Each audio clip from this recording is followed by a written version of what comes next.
with that down, let's move on to this, shall we? You guys may have heard HBO Max is working on a little Harry Potter series where instead of one movie per book, it's an entire season per book. One of the big things they've talked about is, of course, they're going to be able to go into a lot of things in the books that were never in any of the movies. Now, we already know that we've got our young cast. We know that we've got Nick Frost, which is like perfect casting for the new Hagrid. And they've already started shooting.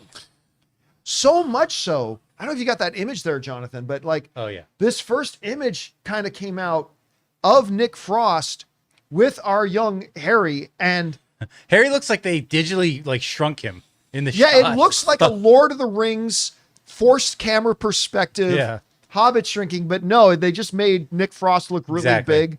This kid looks adorable as Harry, but there's also video out there. So if we go back over here to my screen, you can see this. You see they're in London. It's set in the late 80s, early 90s, whatever. They got the cars of the right age. You can see Hagrid and Harry walking across the street through the bus stuff. There's another one, though, taken from inside of a window that's there. We can see Hagrid and Harry together. Somebody sneaking video footage from inside a window.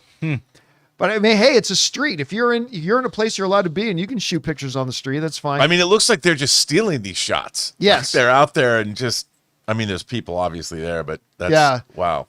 So, Rob, the word I use a lot is the tangibilization. Yes. I didn't realize the cameras were rolling. And correct me if I'm wrong, Jonathan, but I believe we're in 2025. They're shooting now for this series.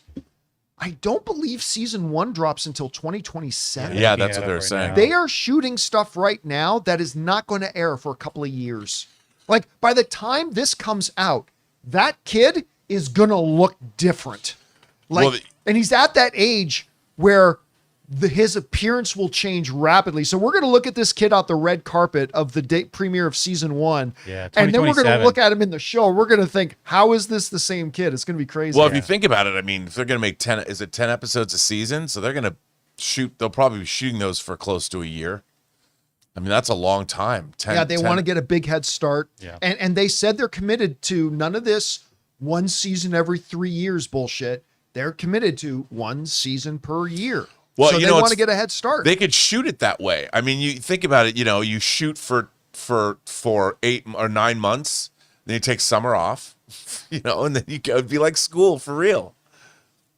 I'm excited about it. Anyway, Rob, you're taking a look at the video footage. What do you think about how Nick Frost looks He there looks with great. the Harry? I mean, and where's your anticipation level like for this? Well, look, I mean, to be honest, Harry Potter came out, the books came out. When I first read the book, it was the Philosopher's Stone, and I read the first Harry Potter novel. I liked it. It was one of those things. I always tried to keep up with popular books and everybody's writing about that. And I really liked it. I mean, I didn't read all the novels, it wasn't my thing because I was older. But obviously Harry Potter is a phenomenon that a whole generation grew up with. And I think Harry Potter is one of those properties that's been woven into the fabric of our time. It's never going to go away. And I think it's going to be like Star Wars has become a rite of passage for young people the world over. I mean, when you're a kid, Star Wars is something you're going to, and so I think is Harry Potter. It's going to be it'll be a timeless thing that I think people are going to be experiencing forever. So look, I know a lot of people object or they're like, well, how can you do a series? But, movies are only a 2-hour, 2.5 hour. I think a Harry Potter series is going to provide a very different experience than the movies will. I agree. And I think that alone makes them worth doing.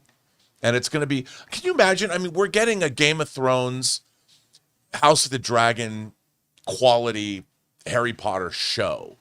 And we'll be able to have those interpersonal relationships that they couldn't go into. The secondary characters will be more well drawn because you'll have time to Which just develop. gives more depth to the world as a whole when you can do that. 100%. And I think I'm sure it's going to be great because they need it to be great.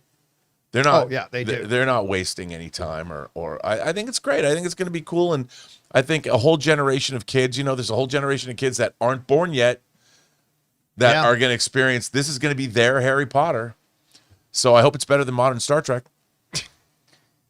He went Even there. Scott Mance likes the new Strange Yeah, New he's World. wrong. You got to get on board with that. Not anymore. Not after this season. Guys, we want to take a second to thank the sponsor of today's video, PrizePicks. What a great time to be a sports fan. Basketball playoffs are on. Hockey playoffs are on. It is the perfect time to jump into the action with PrizePicks, the easiest and most fun way to turn your sports knowledge into real winnings. PrizePicks is daily fantasy made really simple. Just pick more or less on a few player projections, like points, assists, goals, and you can win up to 2,000 times your money. For example, this week I've got Jalen Brunson for more than 24.5 points, or Jason Tatum for more than 6.5 rebounds. I love how fast and easy it is to lock in a lineup in just under a minute. Plus, they've got a couple of weekly features, like, for example, Flex Friday. If your lineup doesn't win, you get your net losses back in promo funds. And every Tuesday, check out Taco Tuesday for discounted player projections up to 25% off. So download the app today and use the code Campea to get $50 instantly after you play your first $5 lineup. That's code Campea to get $50 instantly after you play your first $5 lineup.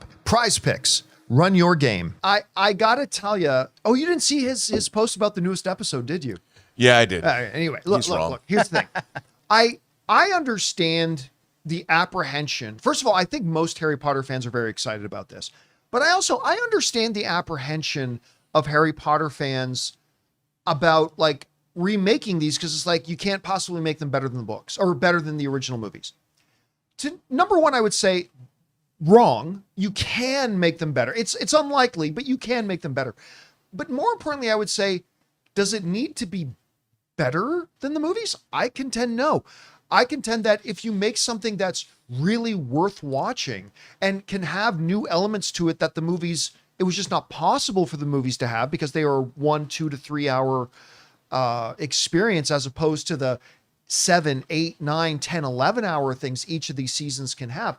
But I also go back, Rob, to my main argument about all remakes, which is if the remake is good, which this is HBO Max, guys. Yeah. You have no reason to believe it's not. Like, maybe it won't be, but you have no reason to believe it won't be. It's HBO Max.